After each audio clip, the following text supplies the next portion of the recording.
Thanks for joining us today on The Close. I'm Marella Fernandez. Markets close in a half hour's time. Let's get to the stories we are following in the BNN Bloomberg newsroom.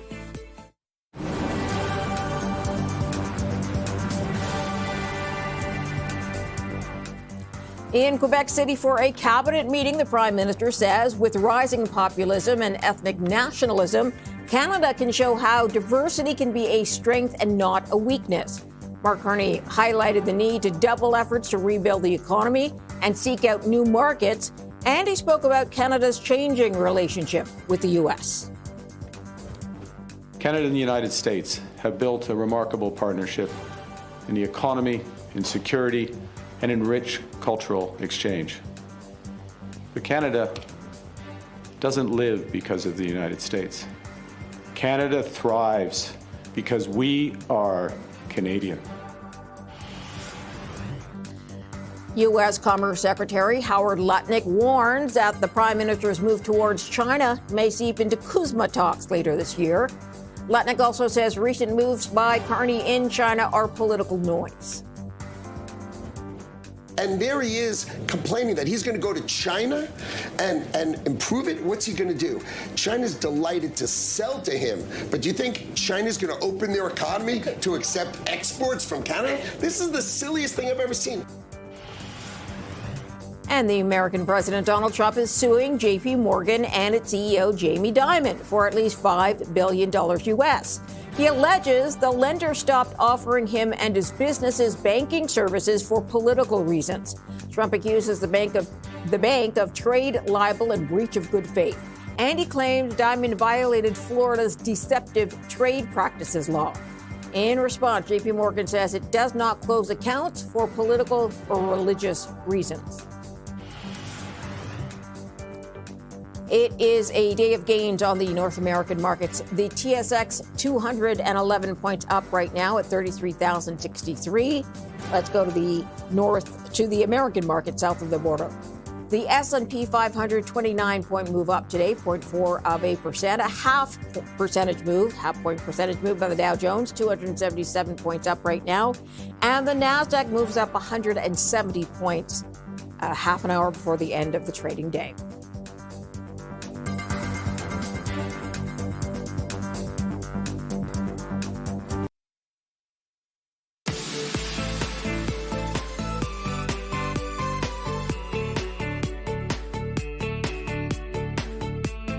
Markets are rallying today with the S&P rising back above 6,900, supported by gains in major technology stocks.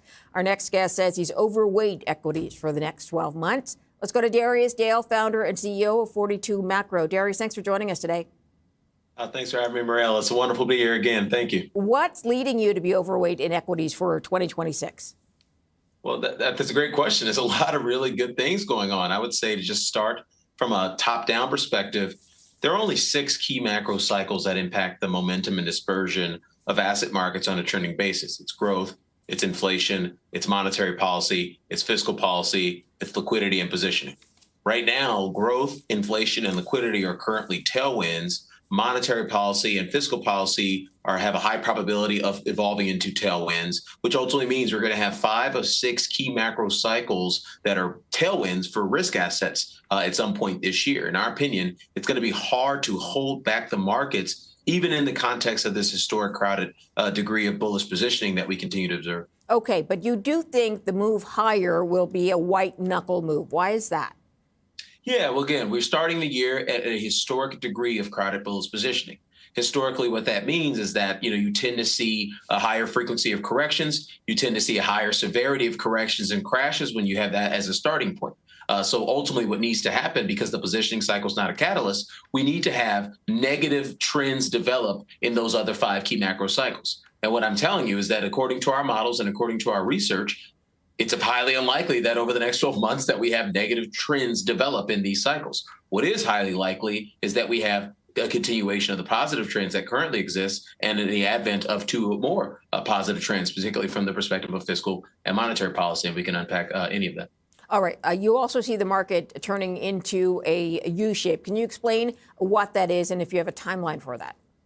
Yeah, that's a great question. So, not the market, but rather the economy, particularly the U.S. economy. When we authored the Paradigm C theme back in April, when we were telling investors to block out the noise from tariffs and start to get long assets, it was done. We made that call with the expectation that the U.S. economy would have a disinflationary negative aggregate demand shock. However, that negative aggregate demand shock would ultimately not materialize and morph into a recession, and ultimately we would have a pretty robust recovery on the other side of that. That robust recovery is driven by the confluence of monetary easing, the confluence of fiscal easing, the confluence of substantial deregulation, particularly in the financial sector, which touches every sector in the economy. And ultimately, we continue to have relatively positive demographic dynamics, particularly when you compare us to the rest of the developed world.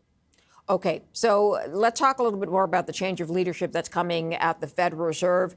What are you anticipating at this point for rate changes?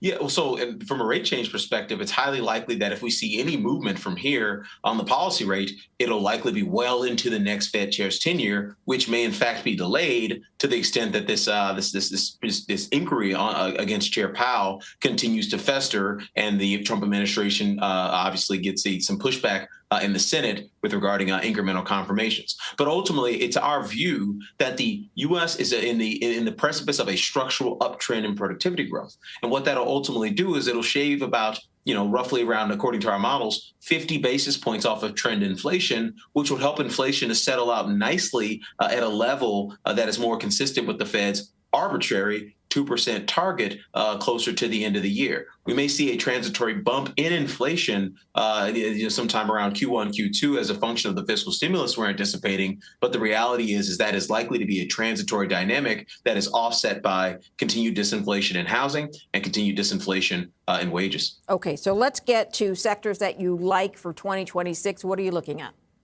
Yeah, so we've been consistent since April that our top 4 sector picks are digital economy growth. You have to have some exposure to the AI names with regards to the companies that are generating the most cash that have the ability to sustain that cash flow or sustain their stock price appreciation with stocks and buybacks. So that's obviously tech and comm services. But more increasingly, we've been guiding investors to the broadening out trade. And so the other 2 sectors on the other side of that digital economy growth is real economy growth. We still like the financials. We still like the home builders here because ultimately we think there's a tremendous amount of policy support coming their way that will ultimately allow the home builders to increase margins and ultimately allow the financials to increase loan growth. And those are 2 things that are likely to be highly supportive of the broader growth backdrop, which again supports that broadening out trade, not just domestically, but also internationally. And on the flip side, the sectors you're not liking right now are healthcare and consumer staples. And I'm wondering if you can give me your ideas behind each. Well, when you're in a high growth environment, you don't want slow growth companies, period. I mean, it's as simple as that. It doesn't have to get any more complicated than that. And so what we're looking for is to rotate away from the perceived safety or the defensiveness of those sectors and use that as a source of funds to allocate to sectors that will benefit from an economic boom and a structural uptrend in productivity growth that is likely to be perpetuated by the diffusion of AI into the economy, as well as of the low turnover labor market where employees are just getting better at their jobs because they're not changing jobs as frequently. I'm just wondering for healthcare, can you marry healthcare and AI and see gains there? Because obviously AI will be deployed in healthcare settings more and more, which could allow them to first have fewer employees and then get people faster through the process or be able to give them more detailed information about their cases.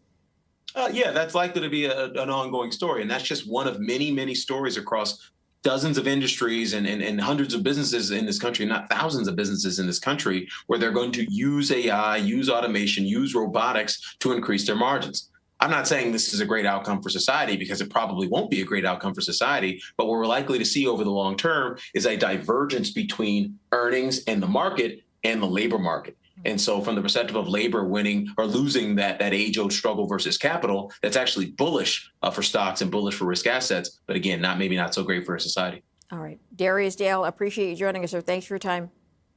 Thank you. Appreciate you having me. Coming up, BC-based General Fusion is going public. We'll tell you more about what they do and what they hope to gain when we come back.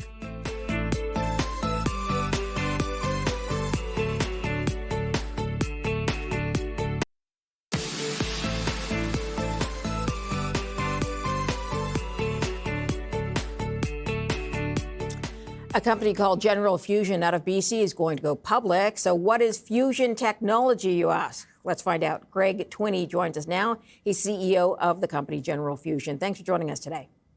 Hey, thanks for having me. So as my understanding is, this is joining two atoms to release energy. But can you explain more about the process, how you do this? Sure. Yeah.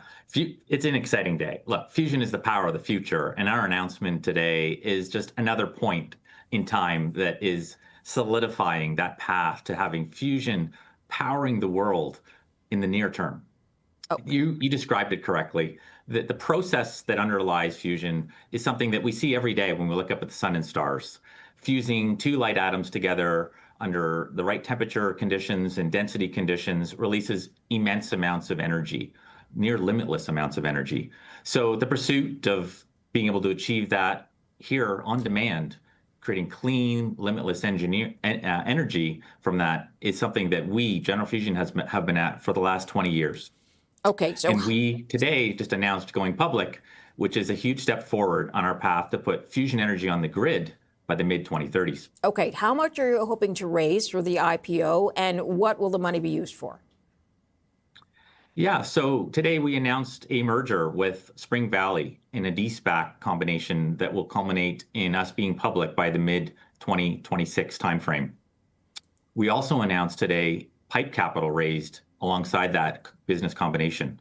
The PIPE capital we raised was $105 million, which is the capital we need in order to execute on a really important machine that we just commissioned last year that will achieve industry-first milestones over the next few years. It's a big deal. Having that funding in place now is the last piece of the puzzle for us to go execute with that machine and achieve firsts of a kind results in a way that can be translated ultimately to a commercial power plant using fusion. Okay, so sorry, I missed how much are you actually trying to raise from the IPO? Yeah, so when we set out to de-SPAC and go public, we wanted to raise a minimum of $60 million. We were oversubscribed and now have commitments of $105 million of PIPE, which is the capital we need to move forward for the next few years and hit these milestones. Okay. So we exceeded our goal. Let's talk a little bit more about the technology. How much energy can you generate with what you have now? Like, for example, how much energy would you be able to produce? What would that energy work for? Yeah, so from the beginning, our approach to fusion has been with a commercial end in mind of putting fusion on the grid in a practical, viable, deployable, global way. Our power plants are designed to achieve 300 megawatts of power and do that in a way that is competitive from an economics perspective with existing technologies, whether it be nuclear, coal, natural gas, etc. And from the beginning, we've been working on de-risking that path and having this first-of-a-kind power plant on the grid by the mid-2030s. So you can imagine, given the safety profile of fusion, you can have fusion power plants virtually anywhere the demand is. This is a big, big game changer. The demand from AI, electrification of everything, is driving a huge need for a new technology like fusion to fill the gap and power the future. Okay, so you're looking towards building that power plant for 300 megawatts. What would you be able to produce today? I guess I'm trying to get an example of where you are now and how far you have to go. Right. So fusion is still in the development stage of proving out at commercial scale that the science and the technology can ultimately be assembled in a first-of-a-kind plant, which we aim to achieve in the mid-2030s. What we're working on now, today, and what this capital funds is a 50% power plant scale demonstration of our unique approach to fusion that is one that not just demonstrates fusion for science purposes, but actually can translate to a commercial power plant. So this machine that we've now built and is operating and commissioned earlier in 2025 will be funded with the PIPE capital and will operate to achieve three big industry recognized milestones. Okay. 1 keV, 10 million degree temperatures inside, then 100 million degree temperatures inside, and ultimately break-even fusion conditions inside our machine. We'll be one of the first companies in the world to ever achieve that. And where do you plan on building them? The machine is already built. The power plant that you're hoping to build around them. Yeah, so after this machine hits those milestones, we'll go and start building and designing our first-of-a-kind power plant, of which we've got many partners that we work with and have not yet selected a site, but are evaluating several sites, partners, financing, et cetera, in order to go forward and do that. But in the near term, in the next 3 years, we need to hit milestones with this machine that's already commissioned and now funded. Okay, we know that some of the big tech companies in the U.S. are partnering with smaller companies who are in the same kind of technology push that you are. Do you have partners like that? You mentioned you are working with partners. I don't know if you can name them or not, but do you have big partnerships that are going to act to back you all the way through? Yeah, we have developed what we call a market development advisory committee. These are early movers that are potential long-term customers of ours that want to adopt fusion in the future. We work with them to develop the technology roadmap and ensure that what we're building is something that they can own, operate, finance, all of those things. And so our partnerships are based on, quarterly get-togethers with this group and ensuring that hand in hand we're moving forward. There's a massive demand for energy, as you know. And so finding a place to build and operate fusion plants is not going to be a challenge. Greg, I've got to leave it there. Appreciate you joining us on the show. Greg Twinney is CEO of General Fusion. After a number of customer complaints, Lululemon's Get Low leggings are back on sale, but they come with disclaimers. More in a moment.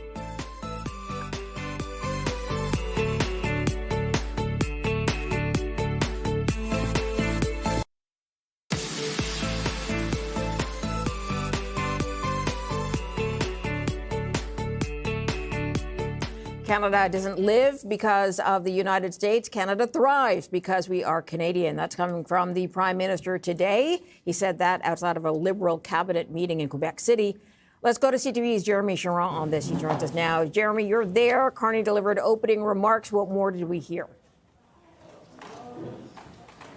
Yeah, Marilla, look, your line there you just highlighted, I would say, would be the standout moment of that speech, no doubt. A lot of anticipation, excuse me, today about whether or not we would hear a response from Prime Minister Mark Carney about what was said by U.S. President Donald Trump as a response to what was said by Prime Minister Mark Carney in Davos at the World Economic Forum. The Prime Minister had delivered that speech. Everybody watched. He received compliments around the globe, recognition around the globe for that speech, but was criticized by U.S. President Donald Trump, who, of course, didn't like what he had to say, and then in turn said that Canada lives thanks to the U.S. And the Prime Minister responding today in that speech by saying, as you've just touched on, that that is not the case, that Canada doesn't live because of the U.S., but that Canada thrives because we are Canadian. Certainly the standout moment of that speech that otherwise really framed what this government has done so far policy-wise and what this government is looking to achieve policy-wise moving forward. Of course, we're just days away from the return of the House of Commons, Parliament resuming after the Christmas break. And so this speech really seemed like an opportunity to lay out what the government's plan is. Some have said that the speech perhaps fell a little bit flat on the heels of what was such a massive speech at the World Economic Forum. But certainly he was more focused today in talking to Canadians, talking about the economy, talking about things that matter more directly and immediately here at home: cost of living, housing, affordability, the policies that his government is looking to push forward on all of those topics. And we know that the economy, trade, affordability are all things that are going to be part of these cabinet discussions both today and tomorrow as the Prime Minister takes this opportunity to meet with his cabinet ahead of the resumption of this next parliamentary session on Monday. All right, let's leave it there for CTV's Jeremy Charron. Jeremy, thank you for that update. Let's move to this. Lululemon's new line, Get Low. If you haven't heard about it, it's back online today. It was pulled for a little while because of backlash. BNN Bloomberg's Lindsay Biscaya joins us now with more on this. Okay, so first of all, tell us about the backlash about this line. A flood of complaints came in from customers saying that it was the material was very thin, that it was sheer, it was see-through, that it was not good quality. So there was real quality complaints from this new line, which features leggings, shorts, sports bras, a shirt. I believe we have some images of the line now that it is actually back up on its website. It was never pulled from its European website, but it was pulled from North America. Lululemon said that it did this temporary pause to better understand some initial guest feedback. And now on the website, something that you don't see with a lot of products from Lululemon is sizing tips, going with this line in particular, telling people to size up and also telling people to pair with skin-toned underwear underneath. Yes, obviously, Okay. because people were complaining that the leggings might be a little bit see-through. So this was the latest. This is not the first complaint Lululemon has had from a new line. Back in 2024, they had a breeze-through line that they actually withdrew completely because there was customer complaints that there was an unflattering fit and that it was also poor quality. Okay, so rather than do something about the line, they're telling you and something else. we need to change Yes. how we're going to wear it. Okay, and of course, the founder and former CEO likes to quip about what's going on with the company. What did he have to say? He's also Chip Wilson. He's also the largest shareholder, which is why his opinion holds some weight. So he posted something on LinkedIn, and we have part of this. It was quite a long statement coming from Chip Wilson, basically saying this is a new low for Lululemon. He said he believes the company had lost its cool for some time. Now he thinks it's completely lost its way. And he says it's not the fault of the company. He's not of employers, rather. He's not placing the blame on employees, but rather the board and their product quality testing. He's questioning whether the company's doing enough because, of course, this is not the first time we've seen this in terms of product quality. So that's from Chip Wilson. We saw shares of Lululemon go down yesterday, but they are actually back up about 3% today. Okay, but lagging overall, I know. So we'll see what moves forward for Lululemon and whether people are buying their outfits. There is some optimism on the way. A lot of analysts are saying, with a new CEO on the way, maybe things could change for the company. Yeah, but that CEO still has to be decided. Yeah, it does. Not, Yeah. right? Okay, so we'll see who Search they is still choose underway. and what their plans are. All right, Lindsay, thanks for the updates. Let's take a quick market look ahead of the end of the trading day. Market storming back today in North America after tanking yesterday. Yesterday, of course, there were fears about taking over Greenland and Europe being tariffed as a result of threats by Donald Trump. Today, the TSX is up 163 points to 33,011. So not a record high, but definitely better news than yesterday. Let's take a look south of the border. The S&P 500 gaining 36 points today. That's half of 1%. The Dow Jones so far moving 291 points up. That's 0.6 of 1%. And then the NASDAQ has a 200-point move up today, so 0.9, just shy of 1%. Once again, gains made by the fact that Donald Trump has said there's a deal with Greenland, although details are still lagging there, and that the tariffs on Europe will not take effect on February 1st, which was the original plan. So a lot of good news, a lot of investors breathing a sigh of relief that we're not into a new stage of a tariff war. The closing numbers when we come back. Stay tuned for that.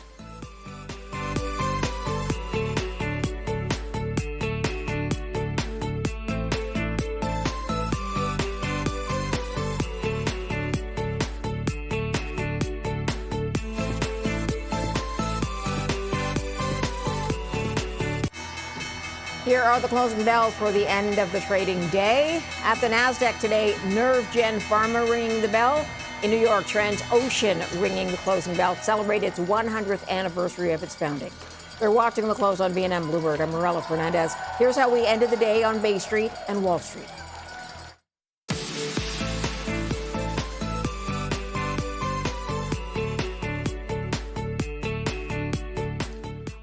The North American markets roaring back today after tanking yesterday. The TSX up 151 points, back up above the 33,000 mark, about half a percentage point up. The S&P 500 gaining 37 points today, about 0.6 of 1% up. And the NASDAQ a 211-point gain on the day, almost up 1%, 0.9 is the number coming in. Let's get to the movers in Toronto.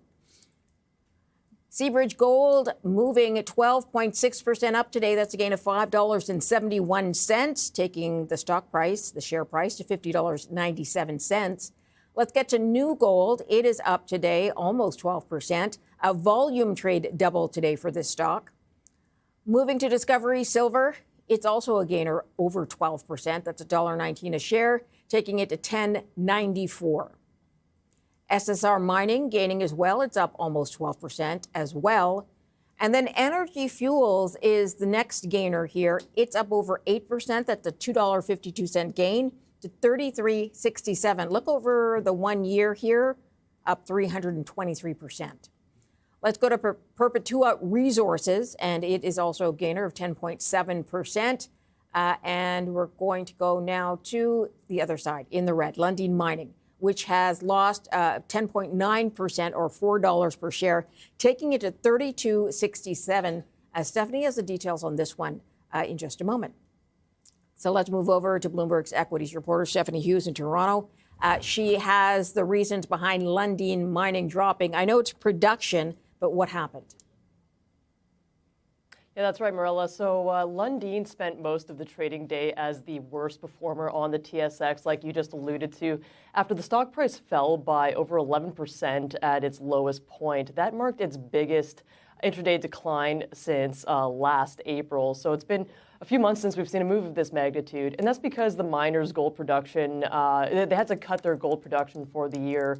And the top side of their forecast almost dipped below what analysts were expecting. So Lundin now expects to produce as much as 149,000 ounces of gold. That's down from their initial estimate of 159,000. Likewise, with copper, they're expecting a maximum of 335,000 tons of copper, and that's a significant step down from their initial estimates. So this is mostly because of the operations at Lundin's Candelaria mine in northern Chile. On top of that, management also explained that they're seeing some higher costs than anticipated at that project. But I should note that while investors are obviously reacting to this pullback in production, National Bank analysts said that they really don't anticipate any material assumptions to their EBITDA, any changes to their full-year EBITDA assumptions. And again, like today's a bit of a setback, but I'm looking at the one-year chart there, and you can see that the stock is still well into triple-digit gains over the past 12 months. So still pretty well riding the wave of the gold rally and other precious metals. Just today, a bit of a setback for saying that they're producing less of that precious metal, Marilla. Okay, let's get to Fairfax Financial. They were hit today by a rating change. Who changed the rating? Yeah, that's right. So that came from BMO Capital Markets, downgrade that sent the stock falling by about 10% at its lowest point, which at the time had been its biggest drop since February 2024. It did regain some of those losses, but the stock price dropped to around November levels. So BMO Capital Markets dropped their recommendation to a market perform rating from an outperform rating, kind of like moving a stock to a neutral from a buy rating. And the analyst Tom McKinnon said that this was because they expected some muted operating income growth outlook going forward. A big part of why they initially upgraded Fairfax to begin with back in January 2023 was because they were expecting accelerating income growth of about $1 billion every year, starting at $3 billion in March 2023. But now with a slowing insurance and reinsurance markets more globally and expectations of slower investment gains, they're now seeing that growth outlook is probably going to be a little bit more muted. So they see limited upsides to income growth going forward, and that's what's kind of informing their downgrade today, Marilla. All right. Stephanie, thanks for the update. We'll see you soon. Let's go south of the border. Bloomberg's senior equities reporter, Bailey Lipschultz, is there. Bailey, Carmen, essentially a defense company, their gain today on an outlook. What did they share? They shared that they're continuing to really dominate in the space as it relates to some contracts with the government. And the more interesting thing is this is a company that went public last year, but has been acquiring a number of businesses and business lines that really build up not only for its top, but it's also its bottom line. So when you look at the stock up more than 400% since it went public last February, up another 6.5% today, the big driver of excitement from analysts and investors is the ability to turn these contracts into revenue and the ability, when your stock continues to rally, to either use your stock as currency or use some of the cash on hand that you're generating to go out and make acquisitions. We saw them strike a deal recently that helped bolster their kind of partnership with the U.S. Navy, and there's a number of exciting kind of tailwinds, if you will, for the space industry as a whole. Obviously, all eyes are on what the SpaceX IPO could look like, but it does seem like Carmen is fitting into kind of the perfect area where we're in an industry and an environment where there's so much excitement around space, but also defense. And when you look at their guidance, you look at their expectation from the company from their own perspective, it does seem like they're delivering and firing on all fronts. Okay, let's get to Abbott. They do healthcare products. They dropped today on slumping sales. Yeah, they dropped today, the worst day since 2002. A very ugly move, as you can see on that chart. It has to do with their formula, baby formula. So this is a medical device maker. They also make protein shakes that have become more popular with people who are on GLP-1s, want to lose a little weight but keep up your protein. Abbott is trying to cater to that, but we saw a drop off in terms of formula pricing. They had to lower the prices to try to draw in consumers. They're also dealing with pushback in a number of lawsuits, legal issues around their baby formula. So that did seem to be a big kind of red herring, if you will, in the guidance that they provided. And it does seem like this is a reason that investors, at least today, rotated away from the name. Again, this is a pretty large conglomerate in the healthcare space. Yes, they do make formula and protein shakes, but they also make medical devices. So a pretty jarring move, to say the least, when you're a company that's quite well known and you have your worst day since 2002. Okay, let's get to McCormick. So they make spices, I guess, and flavor enhancers. They moved down today?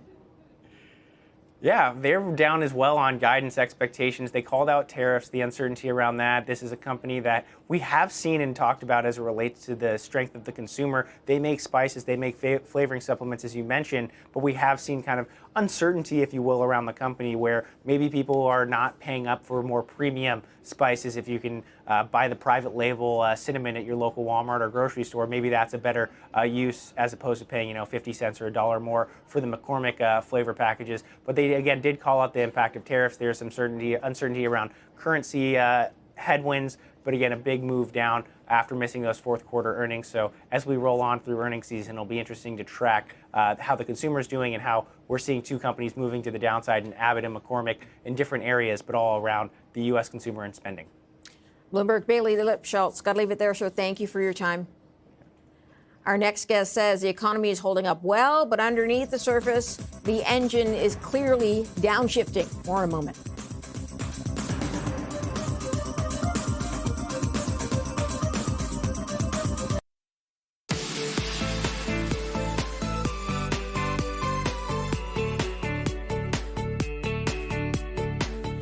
American markets tanked yesterday over fears of the new tariffs for Europe and the conflict about Greenland. Today, they stormed back. Let's go to Tim Chubb on this. He's Chief Investment Officer at Gerard. Tim, thanks for joining us today. Thanks for having me. So clearly investors are watching these events with, I guess, nervous energy around them. What did the rebound today tell you?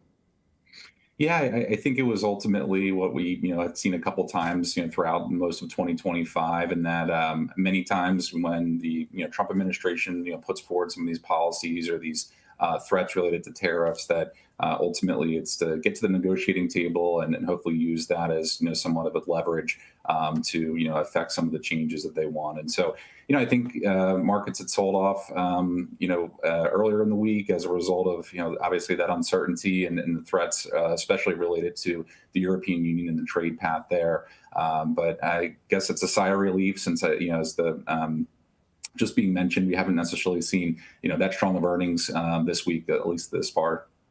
I was going to ask you about earnings in a moment. I just want to see, first of all, if you see 2026 as a year of growth. We do. I think ultimately the U.S. will settle in, close to trend growth. 2025 will most likely look like a, 2% real GDP year. 26 is looking, increasingly like, 4.5% nominal GDP growth, which I think is a pretty nice environment for stocks, given the earnings growth expectations that, are expected. But, ultimately there are some, signs of slowing within the labor market, which I think will leave the Fed giving them some evidence that they can continue to cut interest rates later in the year. It's a cooling, not cracking, situation, but the labor market is nonlinear when it tends to move, and ultimately it'll be something we'll be closely watching as we go throughout the year. What early hints have you taken from earnings season so far? Yeah, I think, ultimately, Bailey had just mentioned quite a bit about the consumer names, and we'll get many more, later in the quarter. But you're really seeing the U.S. consumer, start to be a bit more discerning with how they're spending their money. Whether it's the spices on the McCormick side, as just previously reported, and going to some of the off-brand names. We've definitely seen, even from some of the retailers that just reported, just a few weeks ago from fourth quarter, like Walmart and Target and the like, that even some of the higher earners are ultimately spending a bit more discerning and on some sort of value-oriented products. So unfortunately, a lot of those names are being challenged by tariffs from the bottom line standpoint, but they're also being challenged by tariffs on the top line as well, given how fatigued the consumer has been with pushing through these price increases. Okay, the big tech companies, of course, we have yet to hear from.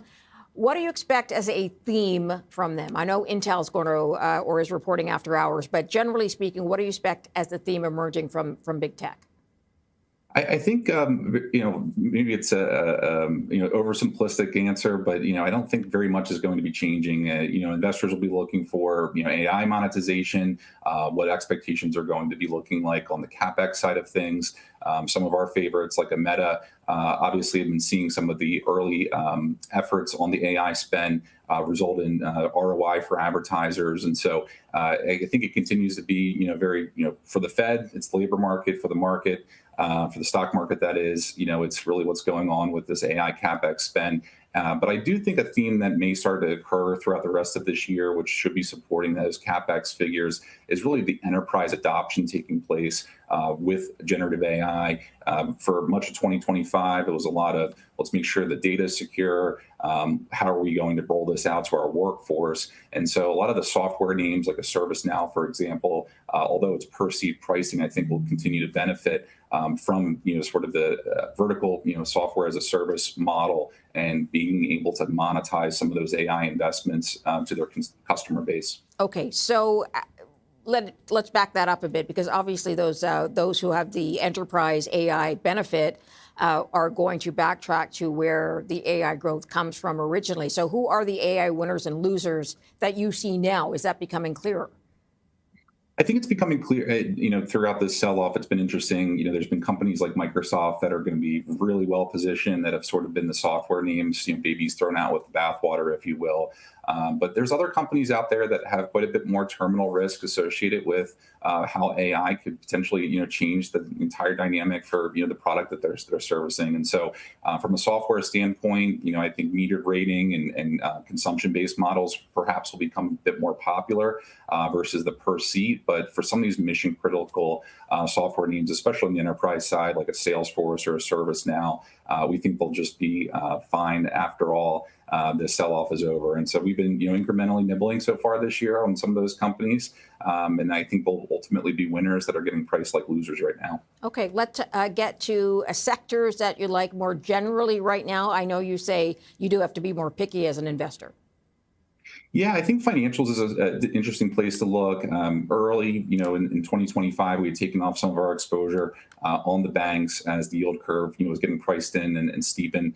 I think, we'll continue to see deal activity remain strong for the first half of this year, as we've seen from some number of the banks thus far. But leaning away from the banking sector or industry group in particular, really like some of the rating and agencies, the data analytics businesses that do have some AI beneficiary elements to them, but overall have just gotten, I think, mispriced by the market. So we're thinking of names like Moody's and S&P Global that will continue to benefit from, ultimately what should be quite interesting, first and second quarter from a issuance standpoint in the debt markets, both in investment grade and high yield. And so, their pricing power and high incremental margins really make their earning streams resilient and ultimately command a higher multiple as a result. I was going to mention the payments side of things with Visa, given some of the credit card headlines recently, has been another area that we've been leaning into. All right, Tim Chubb, got to leave it there. So thank you for your time. I appreciate it. Thank you. Coming up next, Intel's fourth quarter earnings we mentioned are out. We'll take a look in just a moment.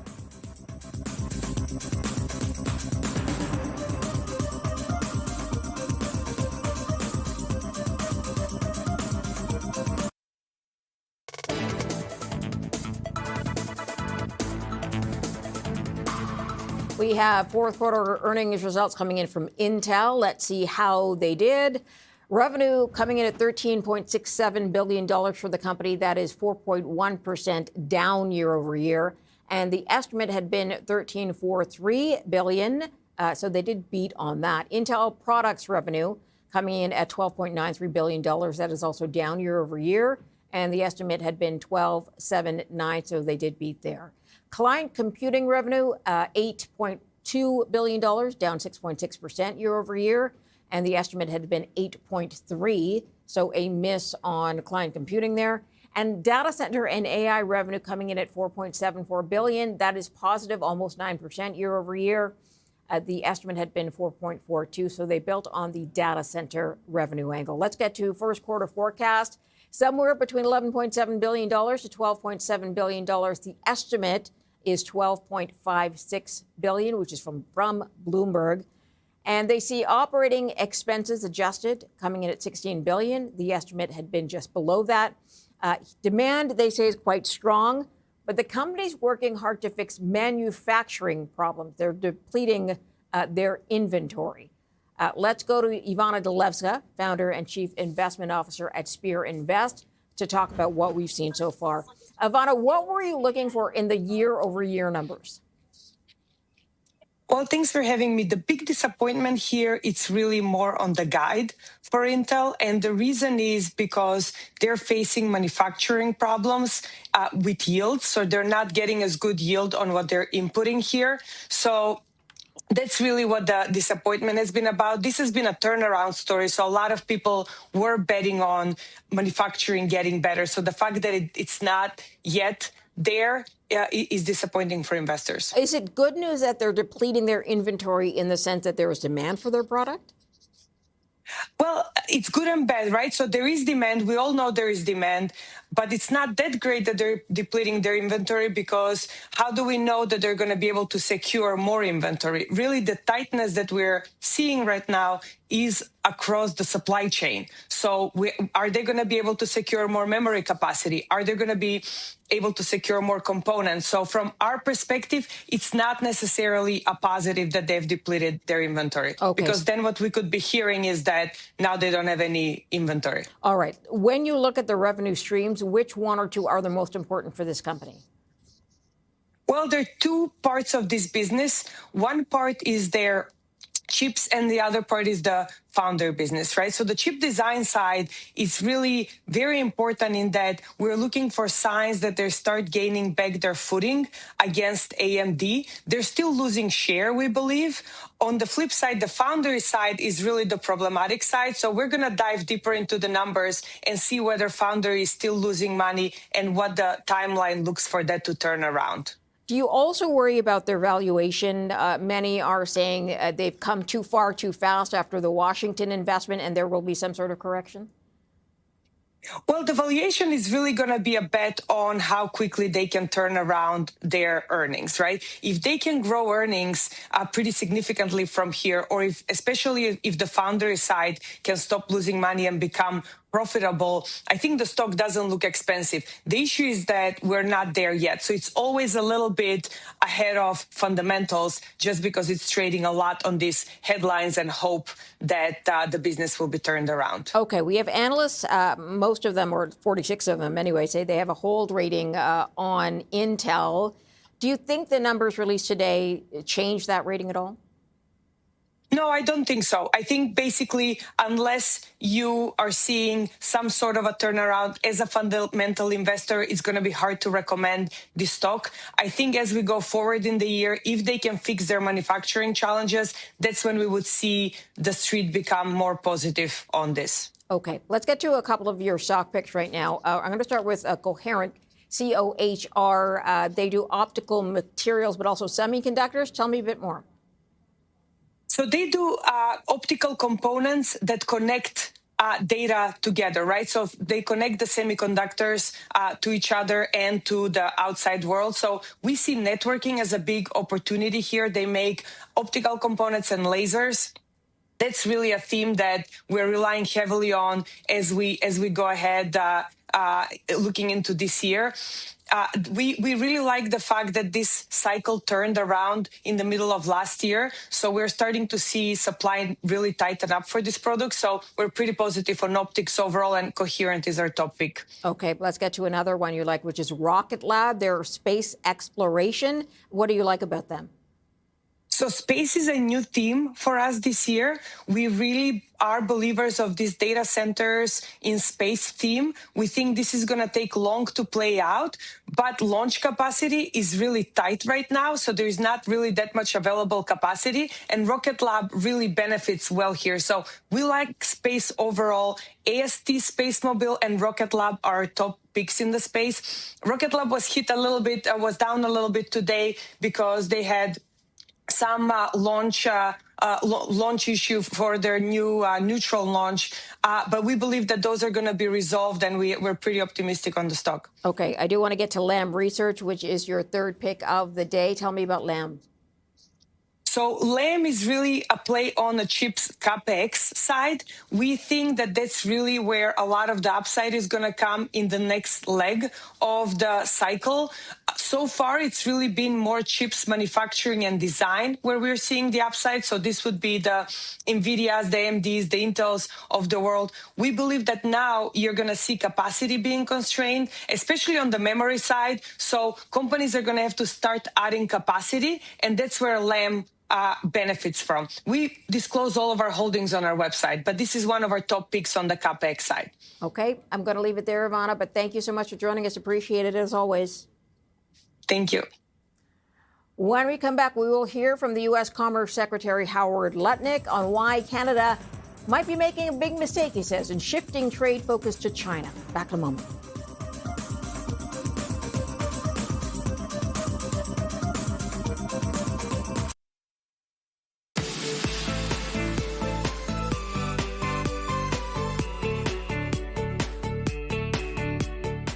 The U.S. Commerce Secretary Howard Lutnick says Canada's move to strengthen economic ties with China are, quote, political noise and may jeopardize talks over a revamped North American trade accord. He joined Bloomberg Television in Davos.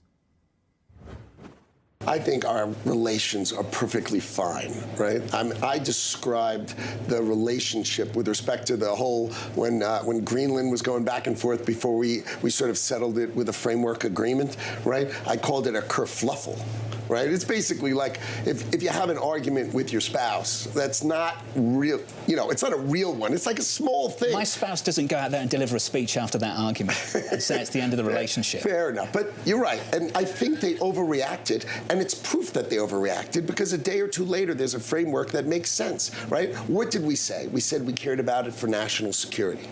Right? We said we care about it in national security. I mean, it's obvious we care about it for national security because if you're going to build a Golden Dome over the United States of America, right?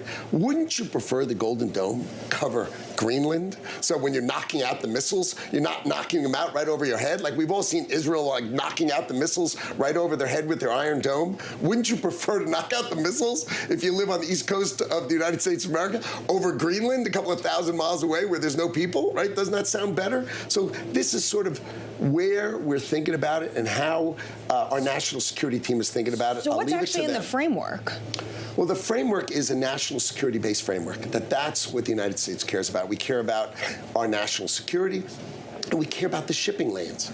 So let's talk about the national security and shipping lanes, and let's see if we can't figure out a framework to do that together.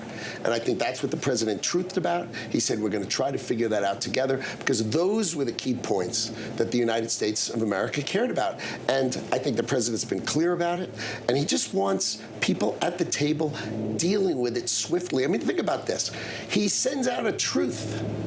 And like within 4 days, right, we have a framework agreement. Like that's, by the way, that's a pretty effective and we had truth, tariffs on. We had tariffs on, tariffs off. They were what never does this on. do? They were never on. The threat of them are coming on for February 1st. What does this do now for the agreement you and your team struck with Brussels? Because the legal implementation has now been put on hold. Oh, I think it'll be put on hold probably tomorrow. I mean, come on. That's why I said it's an overreaction.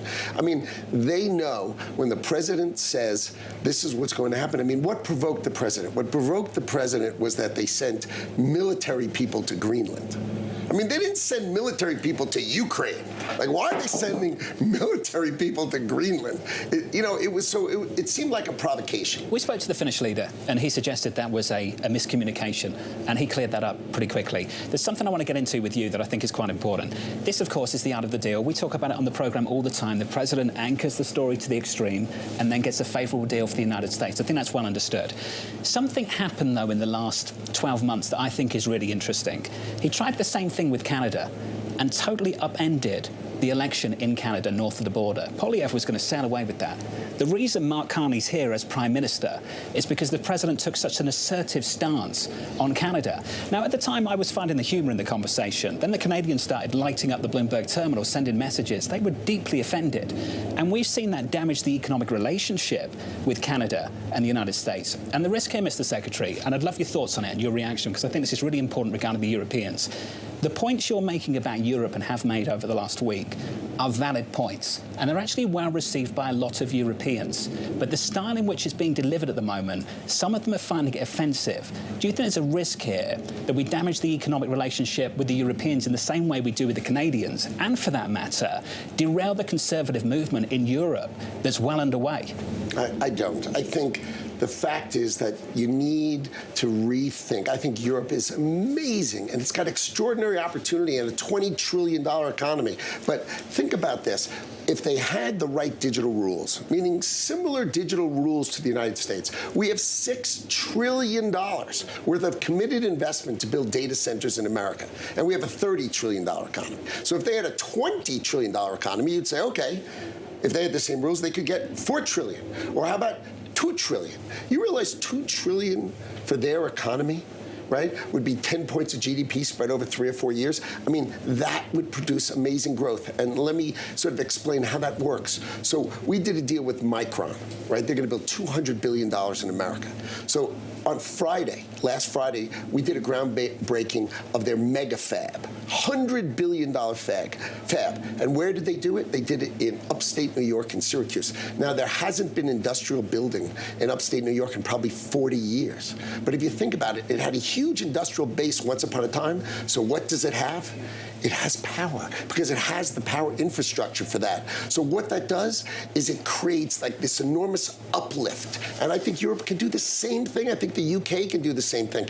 And Canada is just thinking in this arrogant kind of thought. Well, but just to build on what John is talking about, it's a style question. Can you get the same results without using words like calling leaders weak or their economies decaying, right? Is it necessary to provoke the visceral feeling that we feel among a lot of leaders here and in conversations with international investors? I mean, is there any other way? Is that style more harmful than it is helpful? Well, I think it creates listening. Like, people pay attention to it and listen to it. If you just sort of blend in, no one hears anything in Davos, right? Everybody says the same blah, blah, blah, blah, blah. And if you need to break out and you need to say it. So my view is, right, that Canada has never expressed to the world that they have the best deal, the second best deal in the world. The best deal in the world is Mexico, because remember, they have USMCA, which means 85% of the Canadian economy comes into the United States for zero. And there he is complaining that he's going to go to China and improve it. What's he going to do? China's delighted to sell to him. But do you think China's going to open their economy to accept exports from Canada? This is the silliest thing I've ever seen. They have the second best deal because Mexico's got a little better deal. They have 25% on the extra 15%, whereas Canada's got 35% on the extra 15%. But give me a break. They have the second best deal in the world. And all I got to do is listen to this guy whine and complain? Mr. Secretary, in fairness, you've seen from the airplanes, you've seen about a 30% decline in Canadian visitors to the United States, if not significantly more. You've seen a similar type of decline from China. European travelers inbound have come down. There is a sense that people do not want to come to the culture of the U.S., and there is this anchor about it. And I just wonder if you think that that's just temporary, or you just sort of dismiss that, or you think it's irrelevant to the actual issues? I think what that is political marketing. Right? The Canadians have the second best deal in the whole wide world. If they continue this path, right, which is a political path of a certain thing. I'm going to go fly to China. I'm going to open up my markets to China. I'm going to take Chinese electric cars and do all sorts of this stuff. Then when USMCA gets renegotiated this year, sort of like towards the end of the summer, right in the middle of the summer, do you think the President of the United States is going to say, you should keep having the second best deal in the world? I mean, you guys are such great friends. I mean, they are playing with a set of rules that they haven't really thought I can through. hear it in your voice. You're excited about negotiating this, aren't you, later this year? Well, they've sort of given a sort of a roadmap of saying, so I guess we should change the whole deal. Right? You want to be like the rest of the world. You don't want to be this favored neighbor because you've taken it so for granted that you're willing to come to Davos and say there's two hegemonic powers in the world and we're going to decide which one we're going to work with. Really? You're going to either work with the United States of America where 75% of your economy is totally tied to it, or China? Why would you say that? I think it's political.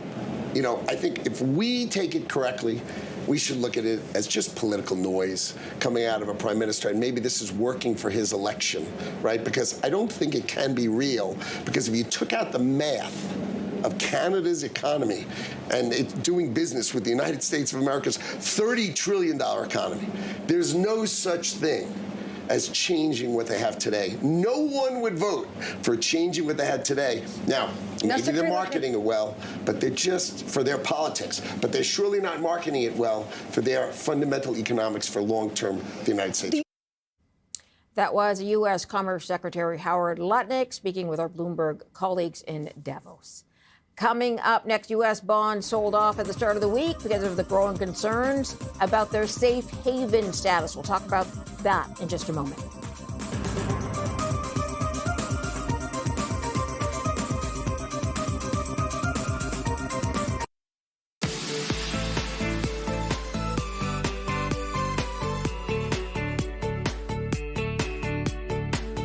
Despite ongoing projections of additional interest rate increases by the Federal Reserve this year, investors are still concerned about rising long-term bond yields, which continue to keep borrowing costs high for U.S. consumers and businesses. Let's go to Blake Gwynn on this. He's head of U.S. rate strategy, RBC Capital Markets. Thanks for joining us today. Thanks for having me. So much has been made, of course, of the 10-year record of staying above 4%. But could you explain how this is keeping borrowing costs high for American businesses and consumers? Yeah, I mean, we've seen a very range-bound environment for the long end. Despite the Fed's cuts that they've delivered. I do always kind of caution, though. Those long end yields do already price in those expectations. So the fact that the Fed actually delivered on those cuts, markets had been expecting those. Those have already been baked into some of those longer-term yields for a while. So I don't know that we necessarily expected a drop in the 10-year yield on those cuts. Now, if they had not delivered what was priced, if the Fed, had decided not to cut, even though the markets were pricing it, then we might have seen, yields move a bit more. But they've been very range bound as the expected terminal rate for the Fed has been very, very pinned, even though we've kind of shifted around the timing of some of the cuts that we got. Okay, let's talk about Donald Trump ordering mortgage bond purchases to reduce rate costs and, of course, provide some stimulation for housing. Does that work? Is that effective? It's probably going to have some effect. This idea was, to the best of my knowledge, first proposed by a group of lobbyists last year. They had mentioned this letter that had been sent to the administration had mentioned that if they were to do $300 billion, I think, in MBS purchases, that you could get something like 30 basis points difference in mortgage rates. This was obviously a bit smaller at $200 billion, so I would expect the impact to also be a bit smaller. So, you're maybe talking something in the neighborhood of 10 to 20 basis points in terms of mortgage rates. I think that's a perfectly fine expectation. But is that really going to change the mechanics of, who's buying a house? Is it going to affect that decision of whether or not I'm taking on a mortgage? I don't know if a 10 to 20 basis point swing in that mortgage rate is really having a major impact. But they're trying a lot of things. I think, they're clearly very focused on this affordability issue right now. They're kind of throwing everything at the wall to see what sticks. There were several other announcements that came along with that where they've, over the last few weeks, where they're clearly trying to do something about housing and home affordability. Okay, let's talk about Treasury Secretary Scott Bessent. Attributed the bond and equity sell-off yesterday to rising rates in Japan. But was there more to it in your mind? I think that was definitely a part of it. I think there was kind of a hodgepodge of factors. I think the sell-off really started Friday of last week. We got some headlines about the possibility of Warsh as a Fed chair rather than Hassett. I think Hassett has been kind of the odds-on favorite. Some comments from the administration started to turn that around. I think, you could kind of say, well, why did Warsh mean higher yields, steeper curves?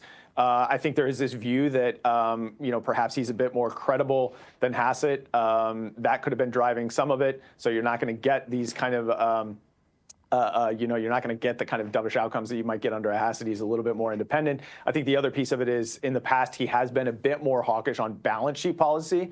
So I think there's a view out there, not necessarily mine, but I do think there's a view out there that Hassett could theoretically deliver a more hawkish balance sheet policy. So, restarting QT, maybe even doing bond sales, something like that. Now, again, I think that's a bit far-fetched, but I think that's what really got the move going.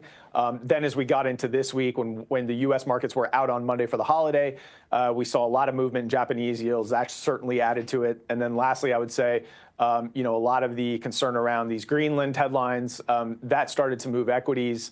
And we saw kind of a classic risk-off move, which was further pushing yields up. So I think it was kind of all of those things. And I would say the volatility itself, the fact that yields had moved so much on Friday and then into that Tuesday session, that also started to challenge some of this very range-bound, low-conviction, low-vol type of environment. A lot of people have been putting on trades focused on carry because of those things. When you start seeing a little bit of vol, you may see some pullback in that carry-based positioning as well. So that also probably added to it as well. How much does perception of the new chair sort of matter when you're taking into account what comes? Because it feels like how that person is seen as opposed to what their history is sometimes matters more. Yeah, that's really something I've been very focused on, and I've been kind of stressing to clients. This is a one-person switch on a 12-person committee. There's no guarantee that one person, even if it is the chair, can really pull the committee to policies that the rest of the body doesn't really agree with. So to think that either Hassett or Warsh, or even now we're seeing some other candidates, Reader, kind of coming up. Those odds have risen quite a bit over the last 24 hours.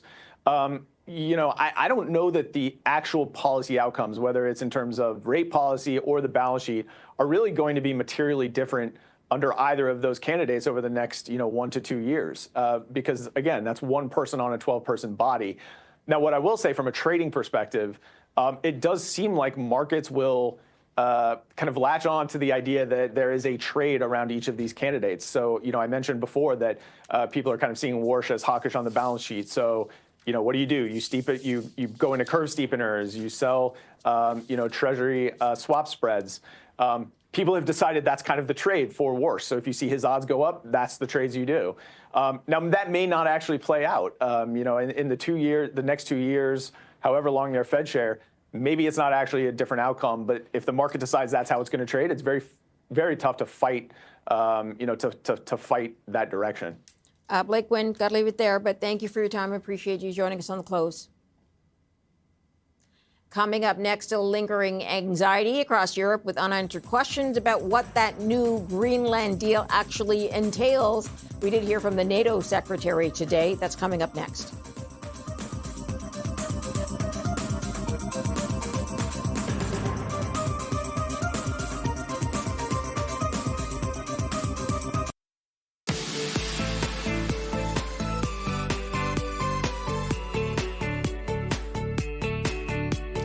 The NATO Secretary General Mark Rutte said a breakthrough over Greenland was achieved by focusing on the broader issue of security in the Arctic. He sat down with Bloomberg's news editor-in-chief at the World Economic Forum in Davos, Switzerland. Let's begin with that topic of Greenland. What exactly happened in that room? I've known you a long time. Nobody doubts your powers of persuasion. But we all saw Donald Trump on the podium saying that he wanted that big, beautiful block of ice. goes into a room with you and he says he has a framework for a deal. What did you do? President Trump has been clear from when he was in office, Trump 45, also when he came back into office, Trump 47, that when it comes to the protection of the Arctic, with a priority on Greenland, we have to spend more energy, more time, more focus on this, because we know the sea lanes are opening up. The Chinese and the Russians are more and more active. So what we discussed last night, how in a practical sense we can get this done, and we agreed on these two tracks. One is the 7 countries in the High North, including the United States, working together to protect against any adversary. So that will be something where NATO is heavily involved. And then when it comes to Greenland specifically, continuing the discussions they started last week. The Danish delegation, Secretary Rubio, Vice President Vance in Washington, to continue that discussion. Also to make sure that when it comes to Greenland specifically, their economy, their military situation, Russia and China will never get access. And the Danes and sovereignty, is that all assured? We didn't discuss at all about that issue. So we discussed how can we protect Greenland, how can we protect the wider Arctic region. And again, I think President Trump was the one who reinvigorated NATO at the summit in The Hague with the famous 5%. I think we can be thankful for the fact that he again has been able to take leadership on this issue. How can we collectively protect the Arctic? The latest rumours out there that it will be involve sort of bigger bases, longer leases, but not actually changing sovereignty, and the idea of far more American troops. Is that the sort of basis of it? We didn't go into those details at all. We know that the Danes are completely open to having more American presence in Greenland, and Greenland is open to that. And I think it is good that these discussions take place with the 3 of them, because at the end I cannot negotiate on behalf of anyone. I was listening to a lot of people. I think there is a landing ground here, but in the end, of course, now we have to make it happen. Do you think this is the week when Europe finally discovered its backbone? I think this is the week where collectively, one, we decided to focus on this important topic under President Trump's leadership, and second, the week where we continue to focus on Ukraine, because I think that's still the main issue at the table, to make sure that Ukraine sustains in the fight. In Trump's speech, there seemed to be a degree of linkage between the two. We're backing you in Ukraine, I want Greenland. Do you think that's a healthy? Yeah, I never comment on speeches of leaders. What I do is look at the practical. Very lucky in this case. But I look at the practical stuff. And President Trump has been clear from day one in office, as he was already in his previous presidential term. And I spoke with him then when I was Prime Minister of the Netherlands. We had many meetings, and I know he is really worried about this thing of the Russians and China. And he's right there, getting more access to the Arctic. So I think next to saving NATO, he is now clearly taking the lead on making sure the Arctic stays safe. And on Ukraine, what is your assessment of what's happening on the front there? Because there seem to be two very clear things. One European leader saying, look, Ukraine is really in trouble. Others saying, look, Ukraine is doing a bit better on the battlefield. I think what you see is that the front line is not moving in the right direction. It is moving westwards, not eastwards. At the same time, it is extremely slow. The Russians are making very incremental gains, so not huge, very small gains, against huge losses. They are now losing 1,000 people a day in December, so 30,000 over the months. I'm not talking about seriously wounded, really dead. It's terrible, the losses they are experiencing at the moment. And of course also on the Ukrainian side we see losses, but not to that extent. And so the Ukrainians are extremely courageous in defending the front line, but again it is slowly not moving in the right direction. And I think the peace process is really crucial here under leadership of President Trump again, but also with Steve Witkoff and Jared Kushner, Marco Rubio. And I think the security guarantees are now in a good place, almost nailed. We are close to a deal, I think, on reconstruction, and now this sensitive issue of territory also has to be solved. That is the Secretary General for NATO, Mark Rutte. He's speaking in Davos, Switzerland today. Here's how we ended the day today on Bay Street and Wall Street. All go green today. The TSX 151-point move up, about 0.5 of 1%. The S&P 500 has a 37-point gain today. It's up about half of 1%. The Nasdaq at 211 points up today, almost 1%. 0.9 is where it landed, 23,436. And a look at Intel in after hours. That company reported its fourth quarter earnings, and investors are not liking it. Stock's down 6% and moving further down right now. The chipmaker gave disappointing first quarter revenue guidance. Intel has been struggling with its manufacturing process, so it's running out of inventory. The CEO says it's working to fix the problems to meet the strong demand for chips. All right. Thanks for joining us today on The Close. We'll see you back here tomorrow.